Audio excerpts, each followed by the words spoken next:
commencé à faire sol Guinée. Enfin, une bonne nouvelle, une solution négociée. Vous nous apprenez ce matin. Absolument, Aboubakar, parce que j'avais promis avant-hier que je suivrai ce feuilleton judiciaire jusqu'au point final. Ouais. Effectivement, on peut dire ce matin qu'ils ont atteint le point final. Le dossier donc a été, si vous voulez, clôturé. Une solution à l'amiable a été trouvée parce que déjà, dans leur convention, comme dans toute convention, en général, il y a toujours un article qui fait référence au règlement des contentieux, des litiges par voie, comment on va dire, négociée, ce qu'on dit le plus souvent à l'amiable. À l'amiable. Voyez-vous?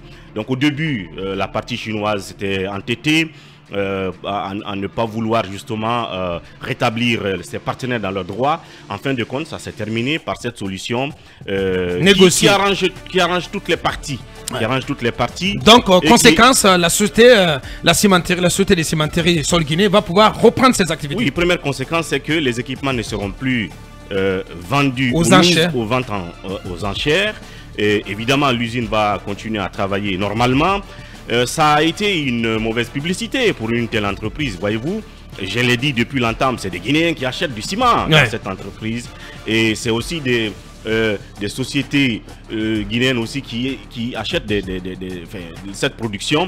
Donc, quand on apprend qu'elle est en justice pour ne pas avoir respecté ses engagements, ça fait mauvaise publicité. Donc aujourd'hui, toute l'opinion doit savoir que les deux parties se sont retrouvées, se sont arrangées, accordé leur vie. Et donc l'esprit de leur convention de base, parce que là c'est un aspect aussi important, va continuer, c'est-à-dire que il n'est pas remis en cause et il va continuer, même si les deux camps vont se retrouver peut-être pour renégocier le contenu, les termes, mais la convention va continuer. Une remarque positive quand même à faire, si vous voulez, au compte du président du TPI de Doubrika. Il s'appelle, c'est le juge Laïba Fofana. Parce que toute cette affaire, si on est arrivé là, j'ai appris qu'il a dû résister à beaucoup de tentations.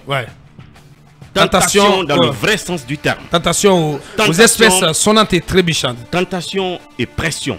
Donc il a véritablement résisté. Il a dit la vérité, elle est claire. Je ne peux pas passer à côté. Je ne peux pas la contourner. Et donc c'est une occasion d'attirer l'attention de Charles sur quelqu'un comme cela qui a Doubrika. À l'époque, Charles aussi a été sous les projecteurs parce que il a dû rendre des décisions courageuses souvent. Je pense que c'est la même chose que ce juge Laïba Fofana a fait du côté de Doubrika, qui mérite d'être quand même félicité. Tant mieux pour les deux parties, tant mieux pour le contenu local.